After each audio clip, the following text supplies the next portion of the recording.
your answer to Irish stew. It's all that. I just saw another Kabbalistic meaning. Speaking of off the beaten track, out of the box for something everybody knows, you all heard about, whether you do it or not is irrelevant, but people heard about the 7 circles that the bride makes around the groom. So what does the straight revealed Torah, the here and now Torah, say about that? 7 times it's mentioned in the Bible, in the 24 books of the Jewish Bible that people swear on. 7 times it's mentioned the love between husband and wife. So these are the encirclements of love of the bride for her spouse. That's the revealed Torah. What is the concealed Torah, the Kabbalah? What's the mystical meanings between the 7 encirclements around? Well, you know, God has created man in God's image, so just like God has 10 spheres of communication, called in Hebrew Sephirot, so man has 10 soul powers. That's what it means that God created man in God's image. 10 soul powers can be subdivided into 2, 3, and 7.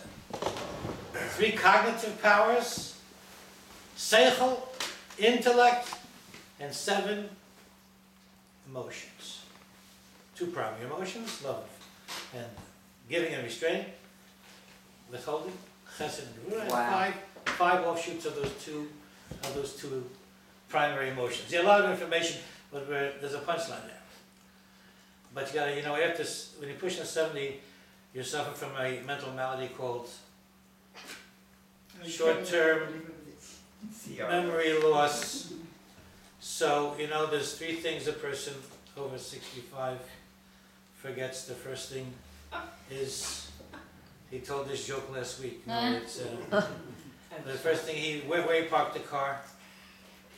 Second thing, cancels out the first thing because where he put the keys. Because even if he found the car, he wouldn't be able to do anything. And the third thing, I forgot. Oh.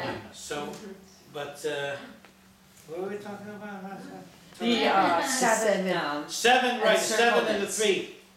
So the 7 emotions, you relate to people with your emotions, some with your intellect. You should relate first with the intellect. The 3 intellect powers are called in Kabbalah mothers, because mothers beget children. What are the children of the intellect mother's emotions? That has nothing to do with man and woman. Intellect are called mothers because they beget emotions in man and woman. Eros is called an infatuation, but if you have a roomie, so this person you have profound emotions for. If you barely know someone, there's no intellect mothers birthing true emotion, so your emotion is a lie. Wow. Well, so I always say that.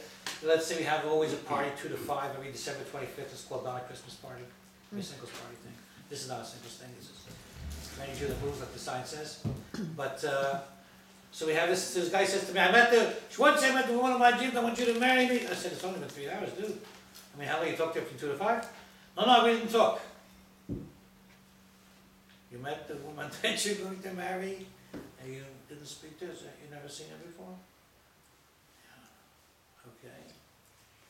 And you got caca for brains, that's your problem, dude. I mean, where you been? Mothers beget emotions. You have no clue. This could be son of Sam and drag. You know who this person is. I mean, you're so far away from any reality. But the idea of the reality versus the failure is always, I asked 1,000 people, like I told you once upon a time, why did you get divorced? And was it A or B? And 95% answered B. A was, you woke up one day in 6.9 years if it's a first marriage, or 4.5 years if it's a second marriage, and you say, what kind of monster is this? I don't know you, even though it had. And what was it? B, something you saw before you got engaged. It's better than a Gallup poll. A Gallup poll of 540 phone calls. I asked 1,000 people face to face the same question. And they all saw It's the largest chapter in my wildly best-selling, as yet unpublished and unwritten book. Red flags. Red flags. Don't ignore the obvious. What red flags did you turn? And everybody saw the red flags. But emotions are. So that's the 7 encirclements. What did the Kabbalah say about the 7 encirclements of the bride around the groom? As a Jewish girl who changed her name to King, but it was Klein, and she hid the #1 song in the United States of America. You are every woman in the world to me. Remember that song? Yeah. Carol King? Nice Jewish girl. What does that mean according to Kabbalah? There's 7 archetypes of women. All 7 archetypes of women become your wife when she does those encirclements. The good idea is to meditate on that when it's going around, he and she. Because then a man is not naturally monogamous, but because they have different, even different, let's say you're married at 20, finish getting married when you're 70, it's 5 decades, so every decade a person changes. In the Jewish law it says when you're 30 is a time to be ambitious. When you're 40, our Torah, the Mishnah and Pirkei Avot says, what's the age of 40? Ben Arba'im Le, when you're 40 you'll attain what? Just according to the Torah. According to God's, the best judge of human nature, the one that invented human nature. What do you do when you're 40? Ben Arba'im Le, what does it say in the Mishnah? Right after the Bible, the most important book of the Torah is the Mishnah. There's 63 volumes of Mishnah. One is called Pirkei Avot. It became so popular it's in the prayer book. What does it say in the Pirkei Avot? Ben Arba'im Le, Bina. When do you attain the age of understanding, of comprehension? When you're 40, and that's why you can start studying Kabbalah when you're 40. That's very smart. That's advanced.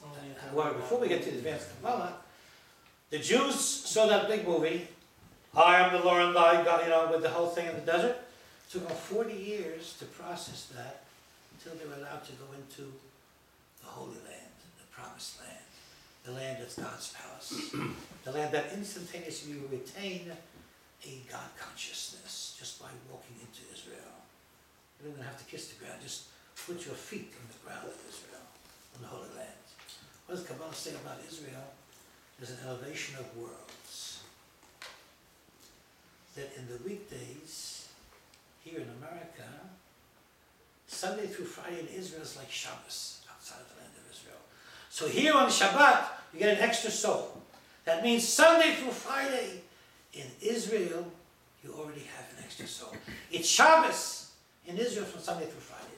What happened Shabbos in Israel? Something that cannot be reached outside the land of Israel. No American Jew can ever have the experience that in the slums of Tel Aviv, every drug addict can have. You get 2 extra one? You get 2? It's more than that. 2 you get in America on Shabbat. 2 you have in Israel Sunday through Friday in the weekdays, the mundane, profane days. Shabbos in Israel, Shabbat Kodesh, is something that kicks it up a high level. But it doesn't mean when you get an extra soul, you get something from outside in. It means you are empowered to access what you already have. Not something new. You have it in you already, but you need ideal conditions prevailing. Wow. What's the ideal conditions prevailing? By soft music, the lights, flowers. Then it becomes a powerful experience. It's not like, yo, I got some time. That's not what it's about. It's being harmonized, taking the time, taking the mutual self-respect to say to each other, you're the other half of my soul. Let's have an experience that's infinite. What could be the infinite experience? Becoming like the infinite. How do you become, out of all the mitzvahs in the Torah, what did it say in the Kabbalah? Each one trips a different kind of wattage of light, because Ner mitzvah Torah or, it says in the Bible, a candle is a mitzvah, and Torah is light, illuminating, enlightening God's wisdom in a book. So There's different measures of wattage, of kilowatts. This mitzvah, that mitzvah. What's the first mitzvah in the Torah, first commandment in the Bible? The shalt know the Lord thy God. Their hearts That's not the they first so one, that's in Deuteronomy. Deuteronomy starts in Genesis. What's the first commandment in the Bible? Genesis through Deuteronomy? Be fruitful and multiply. Yes. Be fruitful and multiply. What does it mean? It means even when a person cannot be fruitful and multiply, according to Kabbalah, every time husband and wife are together, you produce fruits. You produce spiritual children. You bring down souls into the world. That's why we always have to be mutually respectful and not be together in one of the forbidden 10 different ways where you produce the children who are crippled emotionally and that sort of thing. But the wattage, as it were, of the first commandment, the light of God, the infinity, the power of limitlessness that you draw down with the first commandment, it has its place in superiority. It's not arbitrary that something is the first of 613, not if it's a commandment of God's Bible. It means it was thought out. So what's the wattage of the first? Making another Jew, producing another believer, another person who draws down light from the infinite? It means to increase in the light, the commandments that give out light. But in terms of the coming together, the union of husband and wife, so that has a lot of Kabbalah in it. Because let's say the husband and wife comes together and they produce a child. That child marries another child and they produce another child. And let's say that they have a bunch of children. So there's an infinity element when you engage in the first of 613 commandments of the capital I for infinite. You get some infinity through drawing down that kind of Or Ein Sof, light of the infinite. That's why Kabbalah calls God the infinite, Ein Sof, and anything that comes from God is called Or Ein Sof. Or is Hebrew for? Light. Like a resident capitalist, Jeffrey? Light of the infinite. So, you can't see it, but let's get it. There it is, Shema. So, the first thing is, the most important prayer, we established already. It's a good question, but you can ask anybody in the street, what's the most important prayer? And the correct answer is Shema Yisrael. And there's a lot of proof texts in the Bible about it. It happens to be in 6:5, Deuteronomy, chapter 6, verse 5. That's the hero's prayer, the most important prayer. Now, how do you know it's the most important prayer? There's biblical proof texts, and there's the Rambam. We'll get to them a little bit later, but there's people called Monei HaMitzvot. Like minion is a number. In Judaism, there were centuries of codifiers. People who took the Bible, obviously great Torah scholars, famous legendary Torah scholars, which we have maybe 20 like them in 4,000 years. One of them was the Rabbi, the most famous. They're called codifiers because they codified the laws of the religion out of the stories and said, okay, let's get down to numbers. Let's do the math. Wow, we got 613 of them. So you got to have negative and positive. Thou shalt. Thou shalt not. So thou shalt. Well, it's easy to remember. How many thou shalt not? 365. Yes, one for every day of the year. So you get 365. Take away from 613, you get 248. How many words are there in the full 3-paragraph Shema? Jeff, I wonder if I can make this water. Or my bottle. Where did I have my Yeah. Here's my, I'd rather have my tea actually. Including But that's my water too. Okay, it's my home. Okay. Including- It's empty. Oh yeah, okay. including the Va'ahavta part. Those whole 3 paragraphs of the Shema. The real Shema, is the ultimate Shema is the first sentence. That's it. If you want to be extra, it's 2 sentences. Shema v'ahavta. But the ultimate Full Shema is those 3 paragraphs. They always come together. There's 3 paragraphs in the Bible.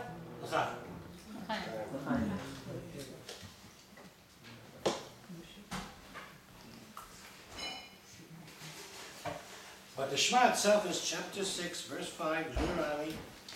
I mean, if you're a rabbi, and that's the most important prayer in Judaism, you better know, right? I don't know a lot about that, but... Okay, but there are signs. What do I mean by signs? This is my word, kind of. Besides the biblical proof texts and the codifiers that say this is the most important, this is number 1 commandment, 2 and 3 is love God, fear God, number 4 is believe in the unity of God, the oneness of God. But the signs are worth, I mean, it's kind of a story. Right after the sentence, Torah tziva lanu Moshe Morasha Kilat Yaakov, that's 1 sentence. Right after that sentence, which means that the Torah and Judaism belong to every Jew, no matter who you are. Basically what it means. Hatinok kishiyatchil ledaber, the child, I'm quoting from the Code of Jewish Law, Shulchan Aruch. The child, the baby, when it begins to speak, Aviv melamdo Torah tziva lanu Moshe. His parent teaches him the sentence, the Torah that Moses commanded us, is an inheritance for all Jews. The Torah belongs to the Jews. But they're going to call the Old Testament because they want to tell you that it's replaced by a new Christian scriptures. Wrong. Not. But, yeah, absolutely. It's the illegitimate daughter religion of Judaism, like Muslim Islam, is the new Nazis. Yamach Shemo.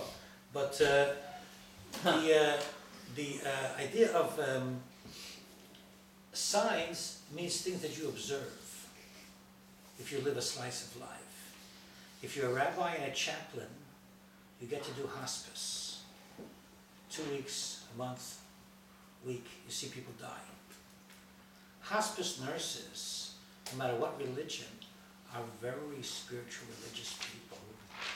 That's their business, that's their job. They watch people die. They watched him at the moment of death until the body's the same. Seconds pass by. The body's exactly the same. Before the person was alive, now they're not. See it. You see, sometimes it's called in Hebrew, Yetziat HaNeshama, exit of the soul. Talk about mysticism.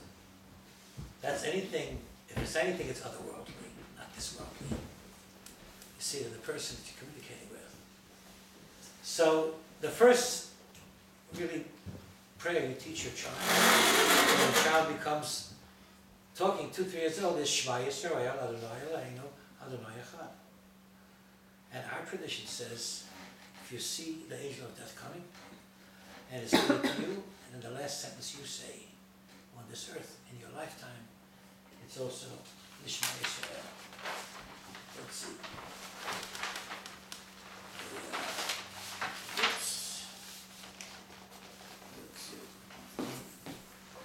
Yeah, I'm not mechanically inclined, so I screwed one of this one here. But I'm going to try to go to the next page, which is hidden behind some mystical things here.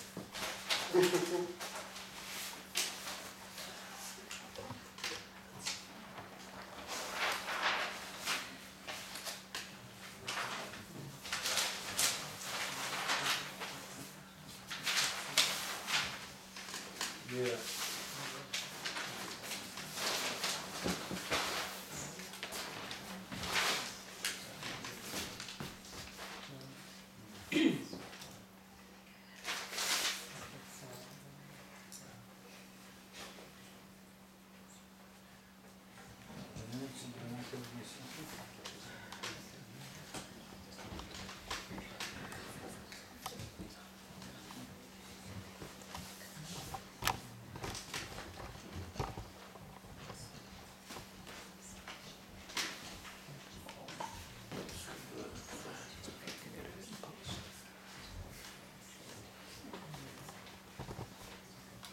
Actually, Carole King's married name became Coffin, but she didn't take the name.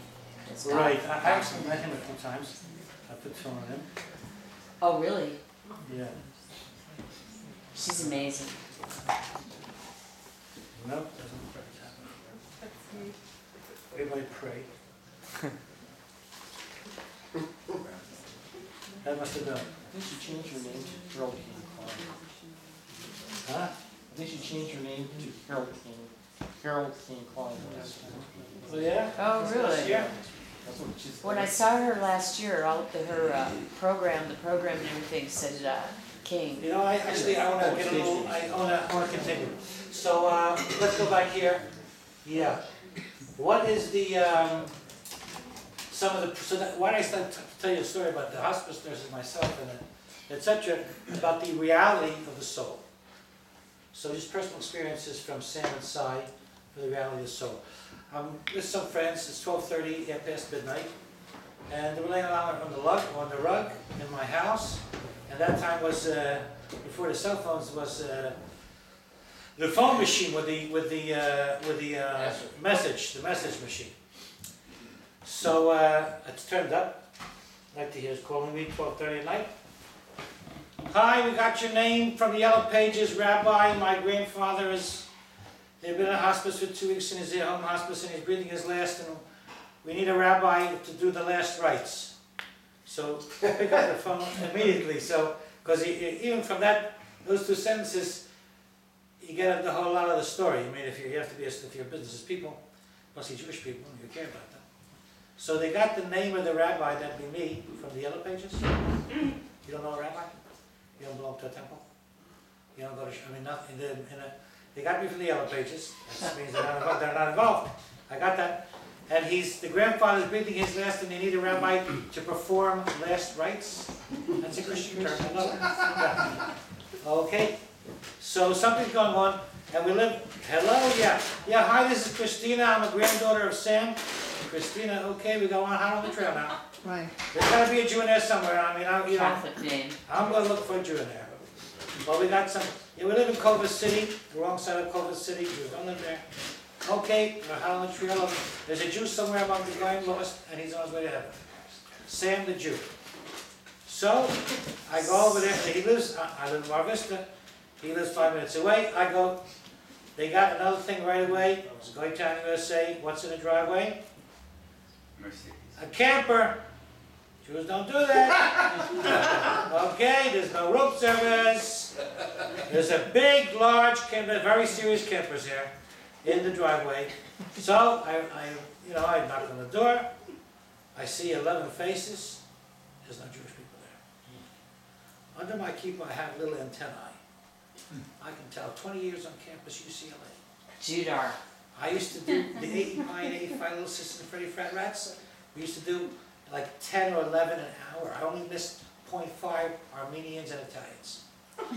Otherwise, I picked the Jews out of the crowd. I got Sammys, and I can tell. Don't tell me that people don't know. Come here, yo, Shalom, come here. I can tell from over there, okay? So, I was 20 years old. I had a great time. But when I figured I have all these t-shirts, this is my uniform for 20 years, and why should I wear clothes? Just because I don't work anymore. But anyway, so this was, and people got together, 30 people, around my, so, what was I telling you? I was Sam. I went to Sam, and they say, so all of a sudden, as I'm talking to these people, I get ready to sit down, and don't bring me a glass of water, okay? I don't know what kind of concentrate to have in there. I don't see any Jews here. But Sam must be the Jew. I get aware after a few minutes. Sometimes you walk in, it kind of goes with the furniture. There's a sound like you become aware of, and I hear it. That's a hospice machine. Somebody's in a bed over there, and he's moving. It's a death rattle. He's moving on the restless if I see somebody.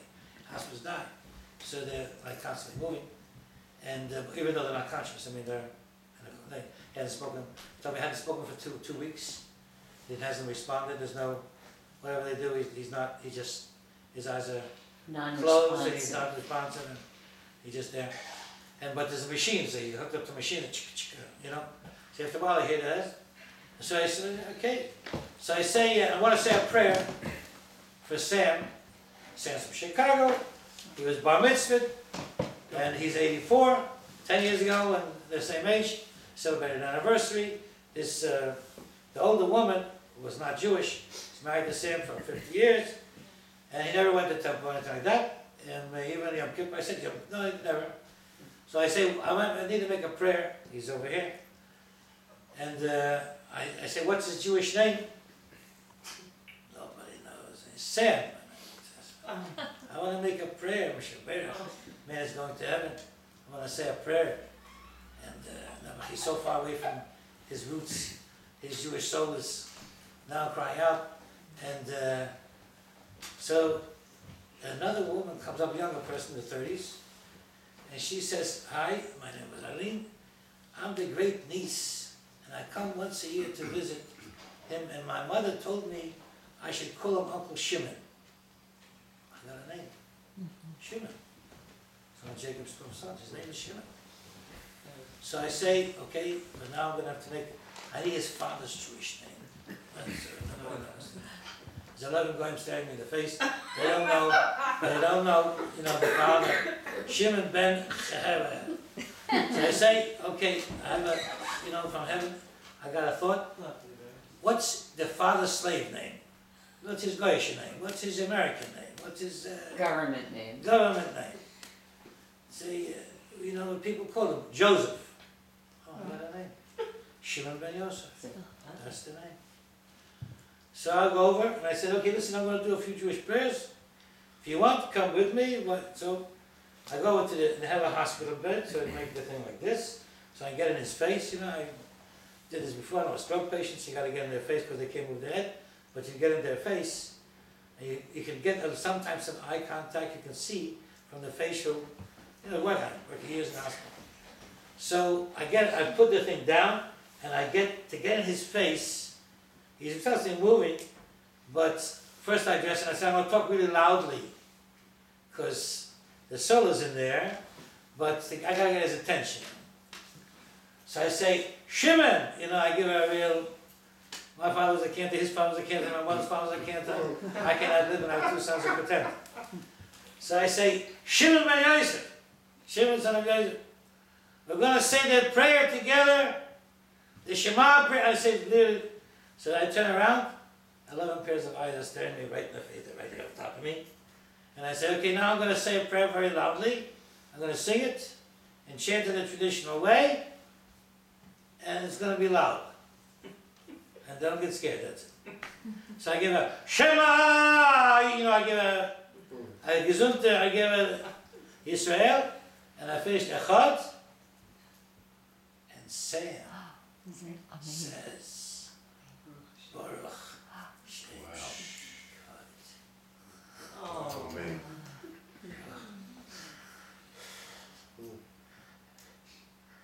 And all day, William started screaming. It's a miracle! We haven't made a miracle! Now it's 3 o'clock in the morning, and next day I went to work. Next night I came back. Everybody comes back. Everybody went to work. They told all the people, everybody in the offices. Rabbi came 3 o'clock in the morning, made a miracle. And then I called the next night, and she told me already, it's enough. Don't call me, we'll call you. Said too much Jewish. Because every time I came, I said the Shema with Sam. And it was too much for her. But she told me, she went to Israel. 10 years ago, she went to Israel. She went to Bethlehem and Nazareth. She got big crosses like this, Gesundte crosses. And he went into Jerusalem, prayed at the wall. They came buried. She's a Christian, solid. But she promised him she would get him buried like a Jew. So he died. So they looked up the yellow pages. Chai sent him a seat. Okay. So that was one. And that was Sam. Doesn't call us near me. This is my brother-in-law, Sai. I rest in peace. He's married to my sister 55 years. He passed away 5 years ago. So I thought maybe I got something going there. He was in UCLA hospital. My sister's not religious. The Nazis came when she was 14 to Vienna, and that was the end of her religion. But she survived. She was pushing. But she was done with religion after being expelled from school in Vienna for being a verfluchte Jude. Cursed Jew bastard, expelled from school, assembled 1,000 students her age. Shy, good looking blonde Jewish girl. Never forgot it. That was the end of God reason for her. Not judging, but that's my sister. And so why am I telling you about my sister Olga? Side. Oh, Sai. So my sister's sitting in the hospital room with her husband, Sai, and he's already went to heaven. I mean, he's like the other guy, you know, flasking around, but he has a few days left, whatever. So I say, Olga, to my sister, I didn't pray yet today. And it's in the morning, and I brought my tefillin with me. So I'm going to put on tefillin here in the room, and I'm going to pray with my tefillin in the Shema. So I put in my tefillin, and I said the Shema for myself, but I said it loud. And I went up to Sai's bed. He should hear me. He hadn't spoken for 3 days either. He wasn't communicating. And I said the Shema, and he said also, Baruch Shem Kamos what? And Olga, my sister, freaked out. You hear what he said? She knows the Shema, but she doesn't. So that's what was interesting. So, yeah, the numerology, we told you that there's, in the 3 paragraphs, there's 245 words. But you said there's 248 commandments, positive thou shalts. So there's only 2 ways to say the Shema, alone or with a minion. When you say it with a minion or service in a synagogue or temple, whoever's leading the service repeats the last 3 words. Hashem Lokechem Emet, the Lord your God is truth, or truthful. So that makes it from 245 to 248. That's if you're praying in synagogue, the cantor, the reader repeats the last 3 words. If you're praying alone at home, then you repeat the last 3. Or you say, Kel Melech Ne'eman, God is a faithful king. Which those 3 words, if you take the first initials of those 3 words, El Melech Ne'eman, Aleph Mem Nun, it spells a Hebrew word. What Hebrew word does that spell? Amen. Amen. And so there's a lot of, you know, hidden, subtle hints. How much is Amen in numerology? Aleph is 1, Mem is 40, Nun is 50. How much is that? Huh? What is it? 100. No, 91. 91? Sold! Now you guys can't agree on something? Do the math, come on. Aleph Mem Nun, how much is that? 1, 40, and 50. 91. Is 91, right? 91. Well, 26 is the numerical value of the tetragrammaton, the 4-letter name of God, the Yud, the Hey, the Vav, and the Hey. Pronounced when Mashiach comes here, then hold it above, but now we pronounce it Ado and the Noi. So how much is 26 we said, right? And what's the other one, Ado and the Noi? So that's, how much is that? Aleph is 1, Dalet is 4, Nun is 50, and Yud is 10. Somebody counting? 64. 65? What's 65 and 26? 91. 91. I love Oh, that. that's happens. creepy. Isn't that cute? I didn't make that up. Even if there's 4 different ways you learn part days to paradise of Torah, where you can see things 4 different ways. So everything is interlocking and fits in sync perfectly. The mystical and the non-mystical, the hidden and the revealed, the Kabbalah and the Bible. Okay, no speeches. What did you see there? Oh, that's what I wanted to say. We see connection between the hidden and revealed Torah. What's this say? Oh yeah. Yeah, this is something really interesting from the Kabbalah about the Shema. There's something called, well, we haven't really established it, but one of the 650 commandments, no, specifically one of the 248 Thou Shalt commandments is to recite the Shema Twice a day. twice a day. So, that's one of the commandments. But there's something called, from morning Shema, Sof Zaman Kriyat Shema, the end of the morning Shema time period. Why does the Code of the Jewish Law, the revealed Torah, the Shulchan Aruch, legislate an end of timing for the daily Shema? And the rabbis in the very first volume of the Talmud have an argument. How does the Talmud open up? 63 volumes of Talmud. The very first volume is called, who knows? The Talmud is the most important book of the Torah right after the Bible. Because the Bible is called the written Torah, and the Talmud is called the oral Torah. Torah shebechtav, and to Shira Shabbat Peh. The oral Torah explains the written Torah, but it's, yeah. Brachas, yes. Blessings, brachot. What's the very first Mishnah in the very first line of the entire 63 ayahs of the Torah? Meimatai korin Shema ba'arvin. From what time are you allowed to recite the Shema? At night. It's one of the commandments. The Talmud opens up with the Shema, but the Talmud is revealed Torah. Practical Judaism, not mystical. So it's talking about what are the time limitations. The mystical might ask the practical, what are you talking about time limitations? You have a commandment where you're having your soul get in touch with the reality of the God being. Time limitations? You're going to look at your watch? Why is that relevant? Okay, there's a little connection. What's the connection? Because when it says you should say the Shema in Deuteronomy 6:5, afterwards it says, B'shivtecha v'kumecha. B'shachbecha v'kumecha. When you lie down, When you rise up. when you rise up. So it means PM and AM, generally speaking. Generally, fine.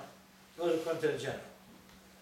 So what's the time at night is the first line, first question. Meimatai korin et Shema ba'arvit. From what time do we recite the Shema in the evening? 3 opinions. What else is that? There's 2 Jews in the room with 3 opinions. You hear that? Huh.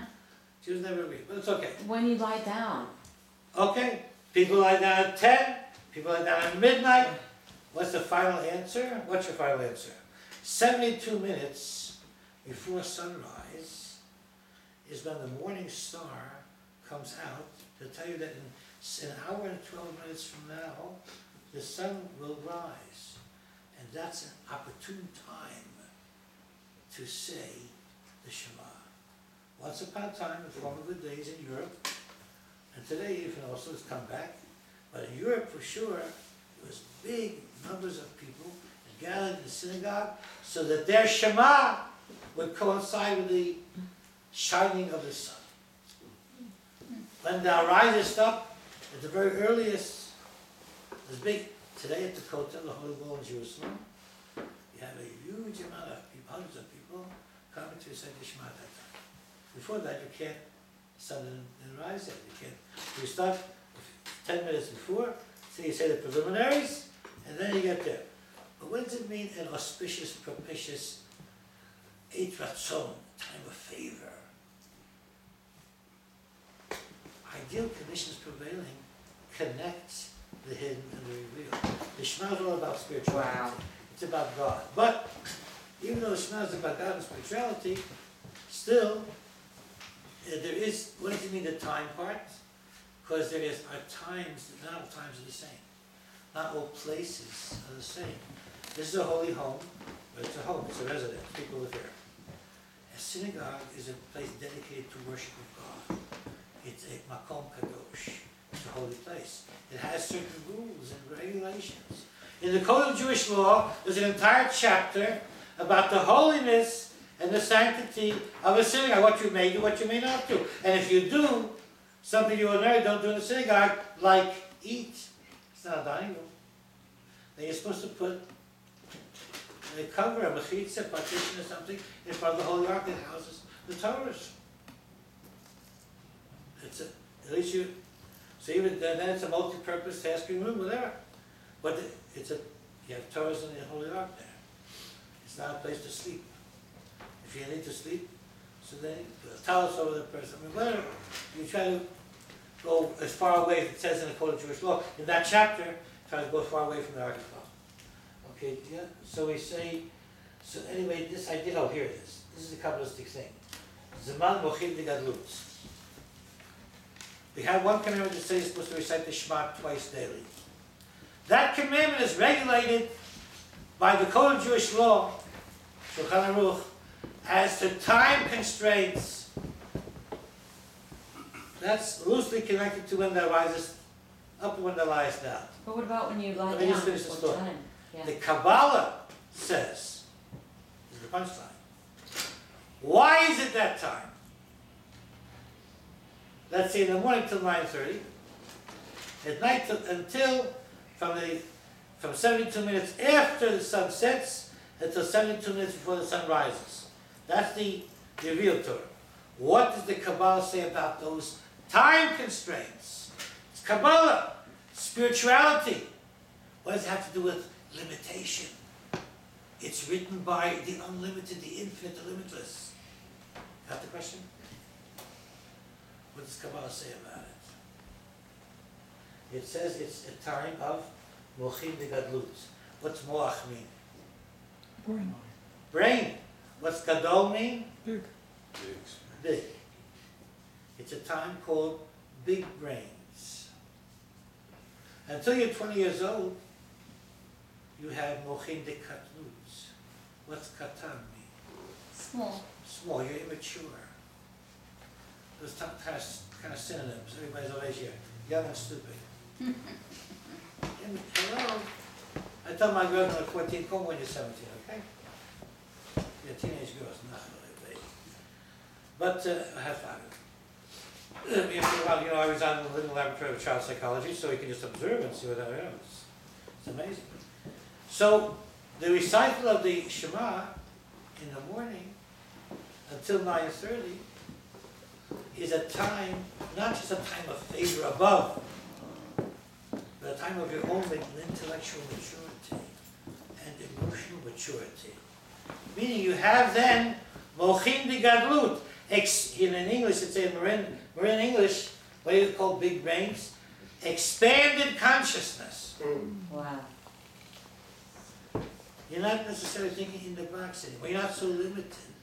Expanded, mature intellect, mature emotions, as opposed to small brains, the big brains. That's why the Shulchan Aruch, that's why the Code of Jewish Law says, there is a Sosaman Krichma. After 9:30, you're thinking about the day. I gotta go here, I gotta... Mundane or profound, it's irrelevant. That's the time to sacrifice to God consciousness. Molchin, it's a time of Molchin de Gadlut. Yeah, here's another struggle. Okay, let's see what happens.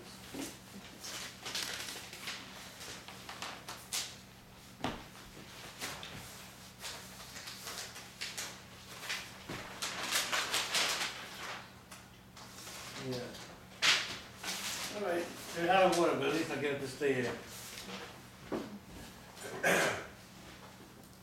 So this is, we're cutting right to the chase here.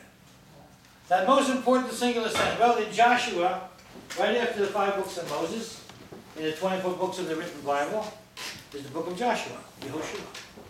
What does it say in the first chapter of Joshua about study of Torah, that commandment to study Torah? It says, "V'hagita bo yomam v'layla." You should study Torah day and night. So who's going to pay the rent? So then it says, what happens if a person is busy with his 12 children? He has to make a living ahead.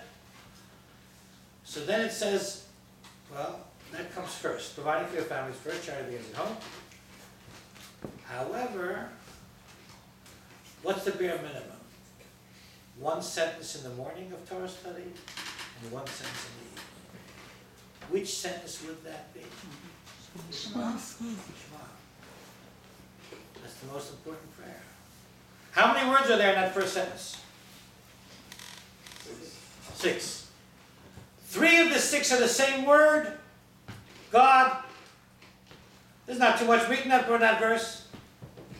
That's the most important prayer in your religion. 6 words, not a big deal. 3 of the 6 are the same. Not too much information. God, God, God, and what else is going on? Oh, God is not 3. God is not 930 Hindu deities. God is not polytheistic Christianity. God the Father, God the Son, God the whatever. JC, Junior Counselor. Trinitarian. There's 3 cardinal commandments of the 613. What's a cardinal commandment? 610 commandments in the Bible. If someone puts a gun to your head and says, eat the cheeseburger, you say, okay, give me some time. Only 3 of the 613 do you say, no, I can't do that. And the guy says, I'm gonna pull the trigger, and I said, I can't do that. What's the three that's that a Jew can't do? Idol worship? Idol worship, idolatry, polytheism, Christianity basically, Trinity. How many false gods before me or whatever, I don't know That's the idolatry, exact one. yeah, idolatry. Murder. Murder, correct, is number two. If someone says, you kill that person, I'll kill you, you can't kill somebody. It's one of the three cardinal principles, three cardinal sins of the Jews. Or, what is it? Idolatry means apostasy also. For 2,000 years Christians said, either get down, but become a Christian or we'll kill you, and Jews sacrificed their lives in thousands not to become Christians for 20 centuries of Christianity. So that was so it's idolatry, incest or adultery, and murder, those three. That you have to sacrifice your life. So the others are called Yavor, Val Yehevrayim. Trespass and don't be killed. Those three commandments in the Bible are Yehareg, Val Yavor. Be killed and don't trespass. You can't do that. Those three. So now let's get back to the first sentence. The first sentence in Shema, shock packed full. What's not? Somebody ring the bell at 9:15 and then we'll take it. Yeah, good. Okay, and we'll see where we want to go at. But, so, hear, O Israel, the Lord is our God, the Lord is one. So the idea of here, Shema, has a few meanings, but let's cut right to the chase. The Kabbalah says, it gets an obscure verse in the Bible, the written Bible, the same word, a three-letter root. Hebrew has three-letter roots. Shin, Mem, Ayin. Shema means hear, listen. But there, in that verse, the Kabbalists bring is Vayeshama Shaul, gathered. What, when you say gather up Jews, the Lord our God, the Lord is one, what are they telling you to gather? Your soul powers. You stop before the Shema, you meditate on the image of God in you, which is the soul, which we decided already is divided into two. 3 cognitive powers, intellect powers, and 7 of your emotions. So you go through, that's why it takes you a long time. If you're going to use Kabbalistic meditations to say your prayers, Kabbalists pray for a very long time. Because there's a lot to meditate on. What to think about with the very first sentence? Shin, Mem, Ayin, those 3 Hebrew letters that make up Shema, are a Rashi Tevot, how do you say that? Acronym. Like IBM, I've been misled, you know those? So Shin, Mem, Ayin means the 3-letter root, Hebrew root of Shema, hear, O Israel, hear, listen. It means obey. It means I hear you. Of course you hear me. You're standing next to me talking to me. Of course you hear me. What do you mean I hear? No, the written English says I hear means I really hear you. I feel you. I feel where you're going with that. Wow. I feel what you're thinking in your soul. I feel your need. I feel your fulfillment of your need. I feel your connection to God.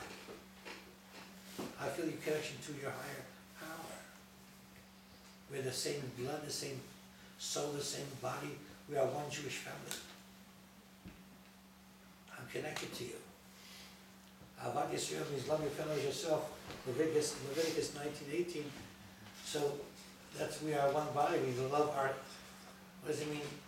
What does it mean? I saw such a beautiful thing in the mystical books about this twist on Leviticus 19:18. It's a famous verse. Everybody knows. Every Christian and some Jews.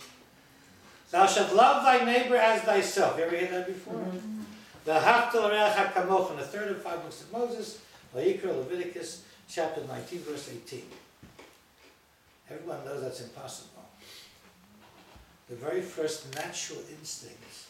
Natural means you don't have to think about it. Natural means you don't have to push yourself to do anything about it. It means you have it inside you. You're wired that way. Natural is a synonym for God. If you didn't have to think about it, you didn't have to work about it, You didn't have to get it from your environment. It's not hereditary. It's a natural, innate, inside thing. Survival instinct is natural. You don't have to push yourself. You don't have to exercise. It's what we have. We're wired means, natural means that's the way God implanted and created human nature. There's a few other things God did with human nature that people don't know about. These concern all of us, and therefore it'd be good to know about it. There are needs that we know about. Sex, power, money, influence, whatever all these things, hunger, thirst. Natural things you don't have to meditate on. They come to you whether you want them or not. What many people don't know about is, obviously I'm preaching to the choir here, is there's another need, a God need. A need to connect to your inner core, to who you really are. Why is that who you really are? Maybe your hair follicles and your epidermis is who you really are. Maybe your external vessels who said it's your inside. Because the inside, the soul, is eternal. It's immortal. It's like its master. It's infinite. It's limitless. It never dies. The body's here today. Tomorrow could not be. So it's temporary, transient. It's not solid. I have no feelings of confidence and security. 2 years ago I was in this car accident, and if it would have been a little smidgen more, I wouldn't be here. So life is so tenuous. It's in a constant state of disintegration. These are eternal values. These are something, as long as you have a soul, you have this. And how long do you have a soul? Forever. Soul never dies.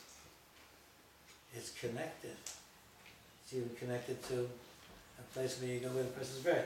So anyway, let's go through this.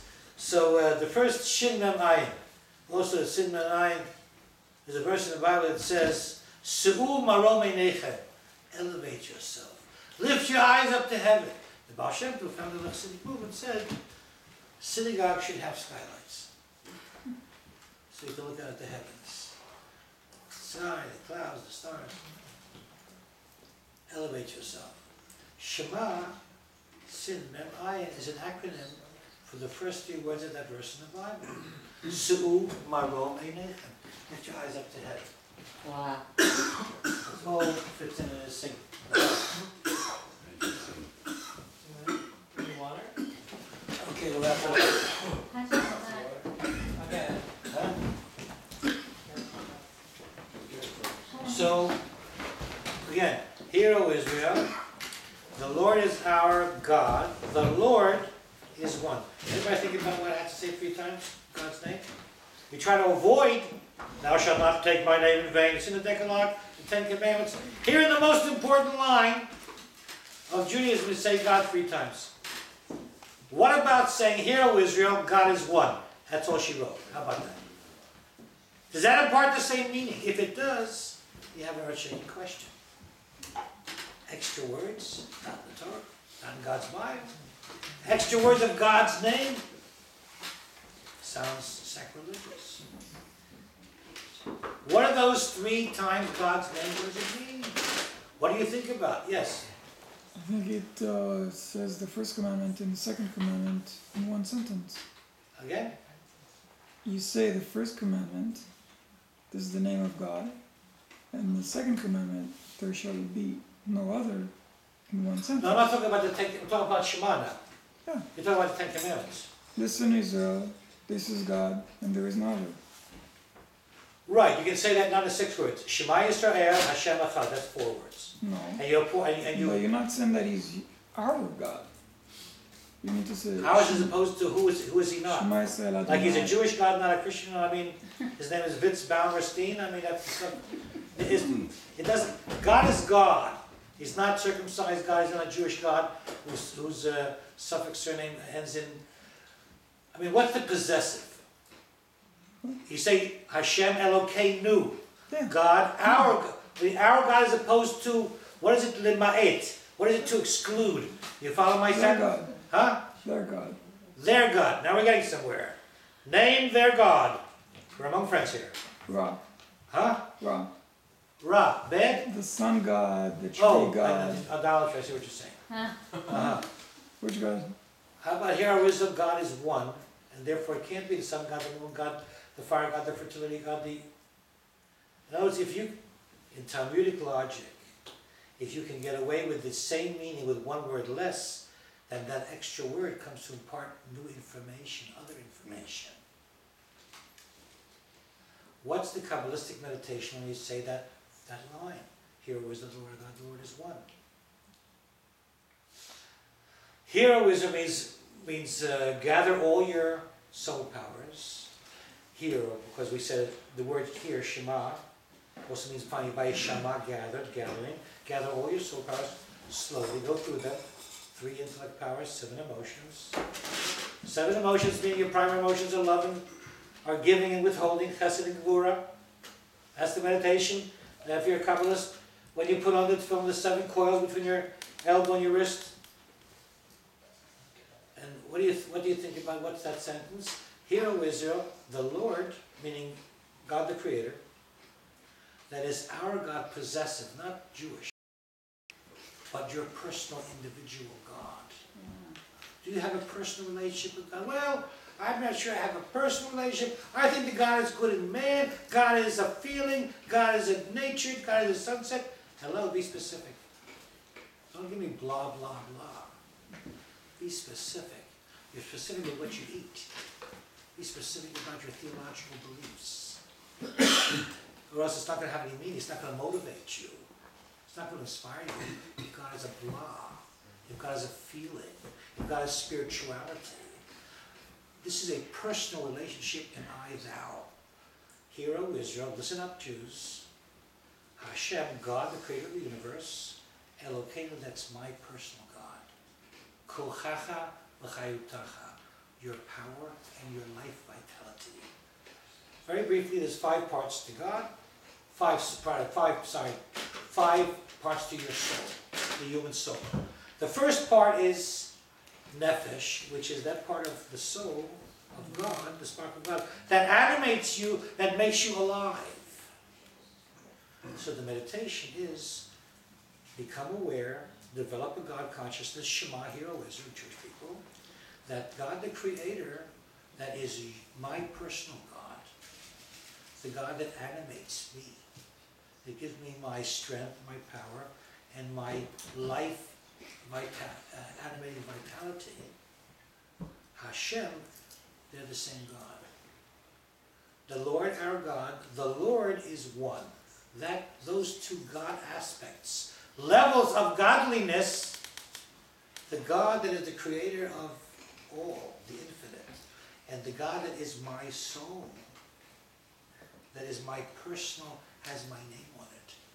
It's not just blah God, it's not just a spark, but it has my name on it. Shlomo Yitzchak ben Estefega. That's the name of my soul. That's my soul name. So that God is Echad. Echad is a Hebrew word meaning one. So on the very surface level, on the revealed level, the non-mystical level, it's one, not more than one. Thank you. Okay, that's all she wrote. That's it. One God. Once upon a time, all the people of the world worshipped many gods. Polytheism. Now the Jews invented monotheism. Everybody followed us. Okay. 9:20. Okay. Give me another 5 minutes. JST. And then we'll ring the bell again. Because we didn't get to a couple of good ones. So, some people say the very first line, the commandment, the Lord Echad. You didn't finish the last word. One, but that's, simple arithmetic with Hebrew school. What about the Kabbalistic meaning of Echad? 1. It's too cheap to say 1 and not more than 1. 1 and not 3. 1 and not 931. That's the numbers. Of course it's 1, not more than 1. We have an axiom, according to Maimonides. Ein davar oseh et atzmo. Nothing creates itself. If we follow that axiom, back, even after the Big Bang, who made the bang, the bang, the bang, the bang. Right? Okay, that's some 50s baby boomers are good. But I was the oldest one. Yeah. So, nothing makes itself. Somewhere or later you're going to get stuck. You're going to put yourself into the corner and find out there's got to be an uncaused cause. In Hebrew it's called a kadmon. I don't know how to say that in English. How do you say it? A prime mover or something like that. So, that's the first line, the Shema. What is the command, however? Some people say it's to believe in God, because if you don't have belief in God, then the whole thing falls down and you don't have a religion. So some people say, what's the commandment? What are you supposed to do with the Shema? You're supposed to love God? Well, no, that's the second sentence. That's a thou shalt love. But in the first sentence, here is the Lord God, the Lord is one. What is that? Some people say, the codifiers say, that's the commandment to believe in God. Thou shalt believe in God. And the other people say that's illogical. If you don't believe in God, the commandment is not going to help you. Thou shalt believe. Love purple. I don't like purple. Believe in God. I'm not sure. Maybe. I can't believe. Say it. I mean, if you believe in God, you don't need a commandment to tell you to believe in God. So it's from both sides illogical, you understand? If you don't believe in God, it's not going to help your commandment. If you believe in God already, so what's the commandment? You already believe in God. So it's illogical. Let's see. Other side. One more, pick that up. Okay. I can't go down. I need to exercise. Yeah.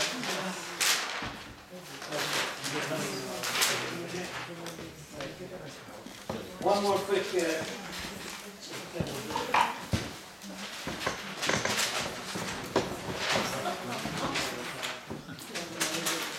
Oh, yeah.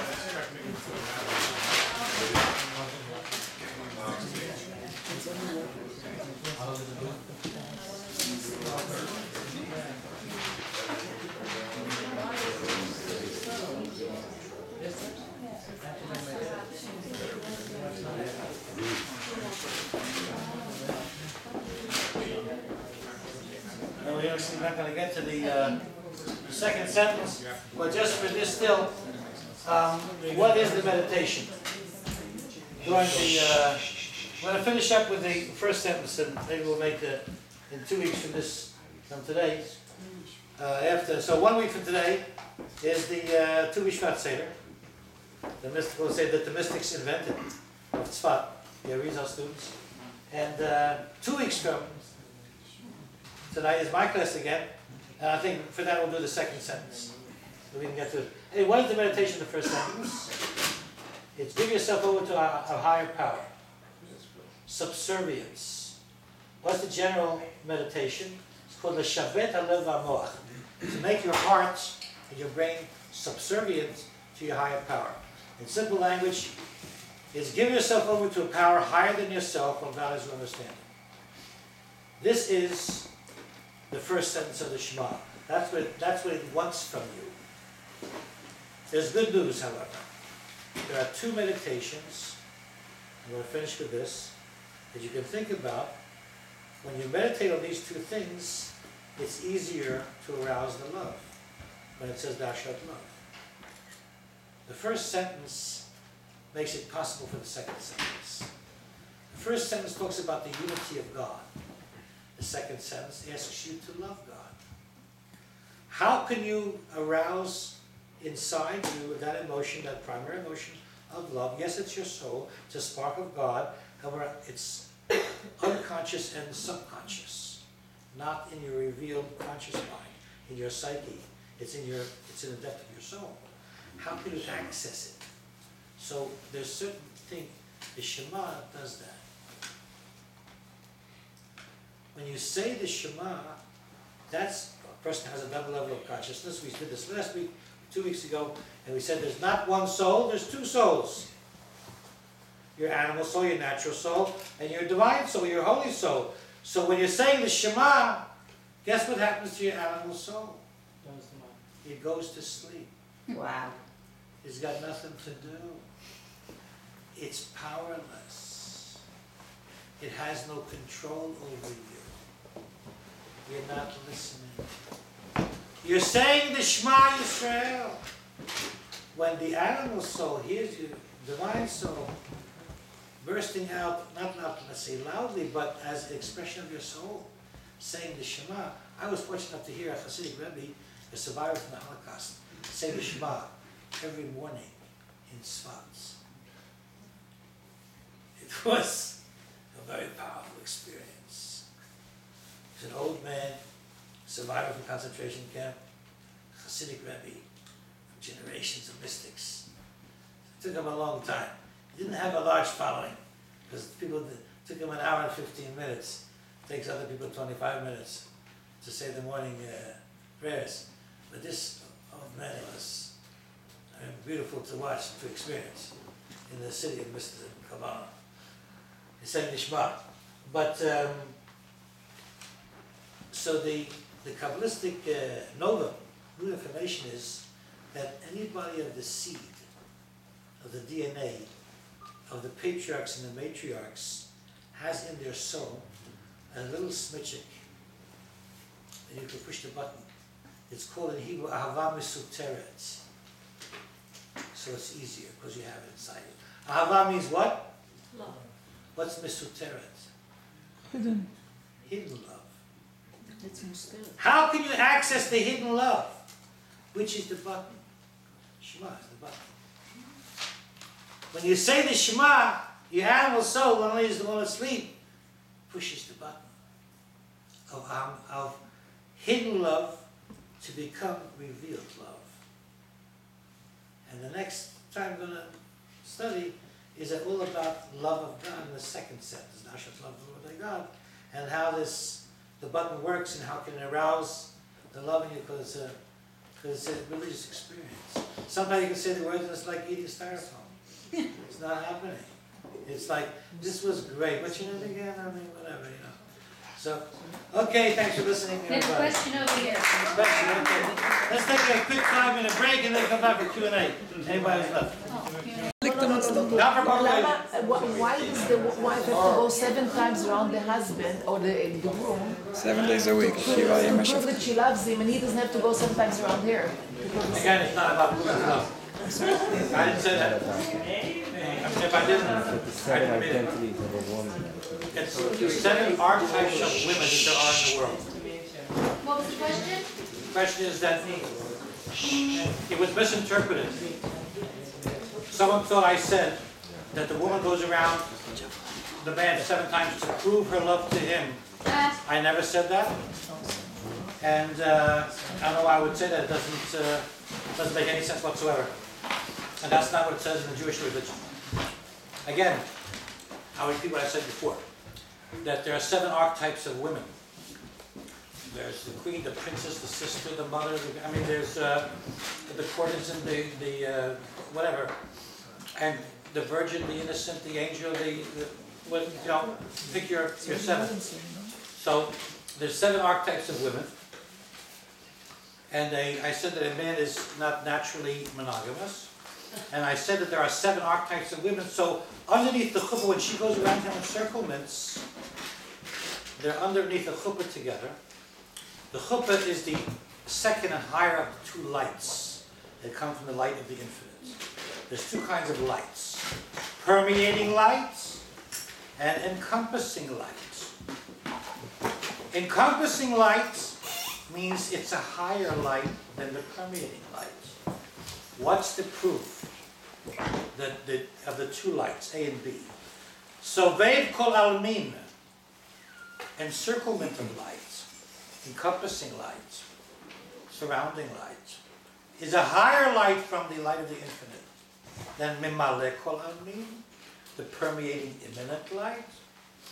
Because permeating immanent light means that it's godly light, light from God, from Ein Sof, or Ein Sof, but it can permeate into physical, can be so close to the physical material matter, this godliness from the God being, that it can be immanent, it can be contained and affected by the physical. How can that aspect of God be affected by the physical? Because if God forbid somebody jumps off a roof, their soul is affected by the body and leaves the body. They're dead. Non-functional, non-productive, forever. They can't even hold one string of a tzitzis. And they certainly can't say a blessing over lighting candles, because those disembodied souls can't light Shabbat candles. Angels would give their eternity to do what I'm doing now. Hold one string of holy tzitzis. When your grandmother passes to the world of truth, what about her light? She can't light candles anymore. You can light for her. You can bring down that Mutzina Kadisha, holy light, like it says in the Kabbalah. So the man sees then his wife as his caregiver and his lover and his spouse and his roommate and the mother of his children, and his 7 archetypes of women are all in her. Kabbalistically through, what's the symbol when they get married of the encompassing light, the higher light, the chuppah? That means they're drawn down the higher light. The higher light is more connected to the infinite. God, capital I for infinite. That's why when they get married, it's a big simcha. Because then there's another embodiment of infinity. Because they can have a child. And Ora Malka can marry, that little girl can marry another boy and have children. They can become infinite like their creator, the infinite. It's very moving. Well, Very inspiring, yeah. You said that deceased person, right, cannot bring the light with them. But that deceased loved one is an intercessor on high and can channel light and energy down to the loved ones on the earth. Really? That's true, yes, that's Yeah. true. However, they cannot do any mitzvahs. It cannot change their mind. Life stops when you die. So from heaven, you can have, it's called a melitz yosh, intercessor. Intercessor on high, right? Right. What An can the intercessor do? An intercessor can say, "Son, what you know to you know, lo, I'm near this angel, I'm near Moses' distant cousin, and I'm going to intercede on behalf of my relative down here in the world and say, give him a break. She didn't really know what she was doing. She got up on the wrong side of the bed. She didn't have that information. She had a bad experience. He had something, he has lacking that information. It was not absolutely, it was going to happen. But they can't put fire to a candle. When you do certain mitzvahs, it's called, there's a verse in the Bible that says, Ner, what's Ner mean? Candle. Candle. Ner mitzvah, a mitzvah is like a candle. The Torah or, and the Torah is enlightening. They can study Torah in heaven, but they can't light candles. They can't wear tzitzis. They can't put tefillin. They can't say the Shema. They have no lips. We can say the Shema twice a day. They can't. They bask in the glory of the reality of the consciousness of God. But in order to do certain things, like the Shema, you know how people read with their lips? You see them in a plane or something, you know, they look like they're davening, but they're just reading. They're reading a book, Reader's Digest or some secular book, whatever. That's the way you're supposed to say prayers. Not read with your eyes, but with akimat sfatav hevei maaseh. The we prayed that way. To say it, the Sephardim do. They chant, they say it loudly. That's the way you're supposed to do it. Because prayer is a deed. If you're reading with your eyes, you're not doing anything. You have to do it. So, in order to do it, you have to enunciate. There should be a murmur. Yeah. If you're doing Kaddish and doing, like, you know, Yitzchak and all this for like a specific deceased person that you know, and doing different mitzvahs that you hope are elevating that person's soul, does that give that deceased person more, I don't know what the right word is, like power to intercede? It's called merit. It gives it more merit. You can, when you give charity in the name of, Yes. my father would be Moshe ben Yitzchak. So if you give, there's a mantra to say, especially in the first year after somebody died. Right. You say, I do this mitzvah, whatever the mitzvah, I'm giving charity, I'm praying, Le'ilui nishmat avi mori, for the elevation of the soul of my father, my teacher, my mother, my teacher, my sister, my teacher, my brother, my teacher, my friend, my teacher, chaveri mori, and then you say their name, the Hebrew name and their father's name. When they're in this world, you say their mother's name because you want to bless them. When they went to the world of truth, you say the father's name. Right. Even if it's a female that you're praying for, like your grandmother. Right, you say her father's name. Wow, I never knew that. Yeah, and what that does, that person can't do any mitzvahs anymore. You do a mitzvah, you say le'ilui nishmat. It's for the elevation of the soul of my friend, my teacher, fill in the blank, whomever you want. So that gives the person what they can't do.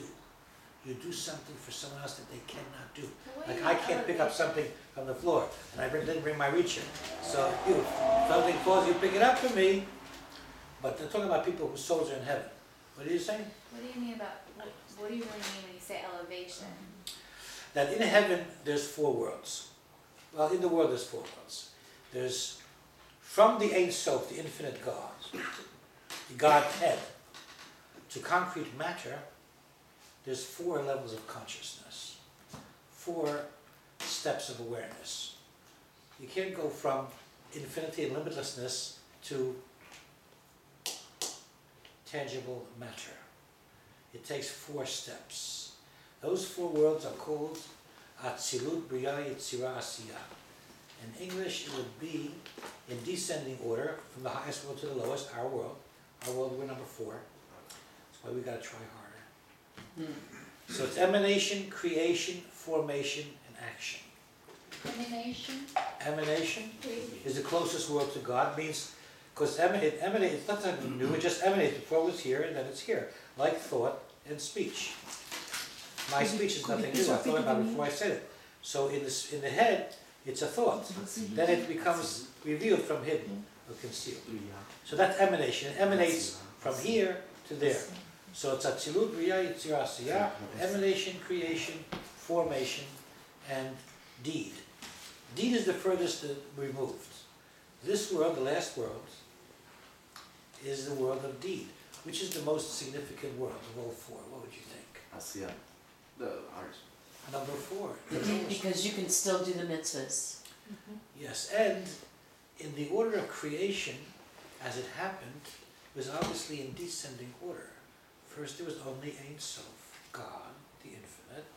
Then he created the first world.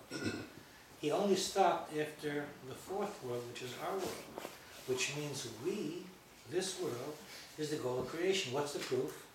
He could have stopped after the first world. There's no people in the first world. It's only angels. There's no atheists in the first world. Nobody that can deny the ultimate reality of the emanated being of the emanator, capital E for emanator. Here, why did he stop here? He didn't. There's no other world beside. This is rock bottom. How low can you go? Then it scrolls. Rock bottom. There's nothing lower than rock bottom. Then wool for tzitzis, leather that's full of shit. What's the holiest object in Jewish religion? The Torah. Yeah. What's it made of? Animal skin. Animal skin. Holy, holy Torah. Everybody stands up, the ark is open. It's the skin of an animal. Hello, anybody home here? For this is holy? For this you stand up? Take a leather jacket. Put a sheepskin on the floor, you step on it. The physicality, this world, the physicality of materiality is the goal of creation. Wow. So that's why this world for us, physical commandments, it's not spiritual airy-fairy. It's concrete, do this, don't do that. That elevates your soul. Or else they would have created another entity. Yeah, Bobby. You said through our actions we could elevate the souls of the people who have passed Yeah, away. yeah. Could we also demote them, bring them down from their level? Nothing you can do. Nothing like this. Zero. So you could just elevate. Right. There's nothing you can do that can hurt a soul in heaven. And you said if they've passed away, you mentioned their name and the name of their father. Yes. Whatever you do, whether you study in their name or you do. Yeah, that's a good thing to do. Before you give 2 coins to charity, before you study Torah, before I'm going to do this mitzvah for the elevation of my father, my teacher, whatever it is. And if, let's say, for example, you want to say, let's say you want to pray He for... doesn't have those commandments, so that becomes problematic, but any good deed to elevate the soul. 1 second, we finish yet? And if you want to, let's say, for example, pray for the refuah shlema of someone, is it better to mention their father's name or their mother's Mother. name? Always mother. Yeah, Okay. When you do what? for the healing. Or for them to help. Mishiberak. When you make the prayer, it's a traditional, what? Hebrew name, right? Sorry, again? You always ask for the mother's Hebrew name when you want to make a prayer. When you make a prayer for a person who's alive who needs a blessing for healing, like a sick person. Yes. Mishaberach Avotenu, he who blessed our forefathers and mothers, Abraham, Isaac, and Jacob, Aaron, Moses, David, Solomon, and the mamas and the papas, basically, right? I don't know if those are right to that. The Sarah, Rivka, Rachel, and Leah, may he who bless them, the 8 matriarchs and patriarchs, bless this person, my niece, Rivka Sarah, Bas Bracha, my sister's child, she has MS, God should bless her, that she complete the speedy healing. What is Bas? Rachel, Bas, sorry? What's Bas mean? Bas, daughter, yeah. Daughter. Yeah. Bas mitzvah. If the deceased relatives are up with the Creator in emanation, No, those are 4 worlds. Above those 4 worlds is God. Those 4 worlds are only descending levels to get from God to this world. oh, descending of the God. Descending 1, 2, 3, 4 from. Emanation is the highest. Deed, the world of deed. Where are the deceased? Higher than that. Higher than that. So when there's a resurrection, when the Mashiach comes, they're going to go from up there back down to the lowest world? I don't get it. Right. Well, then when the Messiah comes, there'll be a perfect world, and then there'll be the resurrection. There's 13 principles of faith in the Jewish religion. They all begin the same way. I believe with complete faith that. It's usually been the prayer book after the morning service. Ani ma'amin, I believe, be'emunah shlema, with complete faith that. Number 12 says that the Messiah is going to come. Number 13 says what? What's the last one say? Resurrection. Resurrection. Resurrection means they get up from the earth. You saw Raiders of the Lost Ark, Steven Spielberg? Where did you get that from? He went to study with the dean of the yeshiva, who ordains yeshivas to the seminary and to finish students. Rabbi Ezra Shochet, and he studied with him. And they made a deal. And they gave him some charity, and a 2-story building in Universal, and the rabbi came for one day to put up on this 2-story building, there's a lot of doors, mezuzahs and all the doors, and he made Universal, because they screwed him last time. Wow. He made Universal pay for it. For the rabbi and his yeshiva, and maybe 30 mezuzahs on his 2-story building. That's after he made E.T. He gave him 2.5%, didn't know who he was. And then all of a sudden he said, yo, E.T. became a record breaker. Yeah. So he says, give me what you owe me. The deal was 2.5% when I wasn't Steven Spielberg. Now I'm Steven Spielberg. As E.T. became the biggest, the 66 gross that time. A contract writer, yeah. But they said no. So he says, I'm going to make you pay for this. And he did. That's true. Yes. If God is God, why do you always have to say the Hebrew name of either your father or mother? Why? I mean, he'll know who you are. That's for sure. It's not, obviously not about which one are you? And it's not. He got that down. Yeah, it's about the soul of the people. When someone needs a blessing, you go to the mother. Like our mother Rachel. The tomb of our mother Rachel, the matriarch, actually the favorite matriarch, is 15 minutes outside of Jerusalem. You ever been to Israel? I used to live there. Really? Yes. So Ken Rachel, that's the place to go. That's because when you're alive, Rachel mevakeh al banea. It's a verse in the Bible. Our mother Rachel cries, why is she not in the cave of the patriarchs? Only one not buried with all the patriarchs and matriarchs. She's buried on the side of the road, like the Bible says. The Bible was written 4,000 years ago. What does it say about Rachel? This will be her grave site. What's the next few words? It's in the Bible. Ad hayom hazeh. What does that mean? To this very day. To this very day. There's a huge cemetery across the street from Bethlehem. There's a tomb of Rachel, and the cemetery is all Arabs. But they also realize that she's the matriarch of the Jews, the favorite matriarch, Jacob's wife, And the Bible talks about her. And it says Rachel's there because she cries for her children.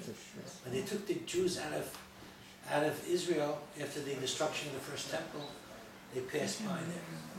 And she's begging God for mercy and compassion and pity for her children. That's what it says in the Bible. A very moving liturgy in the Bible. And she's there because she sacrificed her life for her children, the ancestors of the Jews. They should keep together. And when they came back from the exile of Babylonia, they left their non-Jewish spouses in Babylon. They came back without them because they're going to rebuild the Holy Temple. It's not a place for non-Jewish people. It's Israel, the Jewish homeland. They're going to build the Holy Temple, the second temple on the Temple Mount. It belongs to the Jews. It's the holiest spot in the universe for the Jews. So they left the Goyish families in the exile where they're supposed to be. And they came back with Jewish blood and to rebuild the second temple. It took 420 years. And they were again the Jewish Commonwealth, one Jewish solid family with nobody making trouble or worshipping other religions or idols in their heart. I only have 2 of the 7 emotions. Could you just list them? But those are primary, the Chesed and Gevurah. The other, there's no real English translation for them. I can say them only in Hebrew. So Can you tell me where to look it up? Tanya, T-A-Y-N-A. Oh, okay. Which book? Which one? That's a good one. The bilingual. Micahbab.org. Yeah. No, I mean which volume? Yeah? Which volume? Which volume? I don't know. It's in the Tanya has one bilingual volume, English and Hebrew. It's in the back of that book, that one volume. She's gonna get it. Oh, okay. Thank you.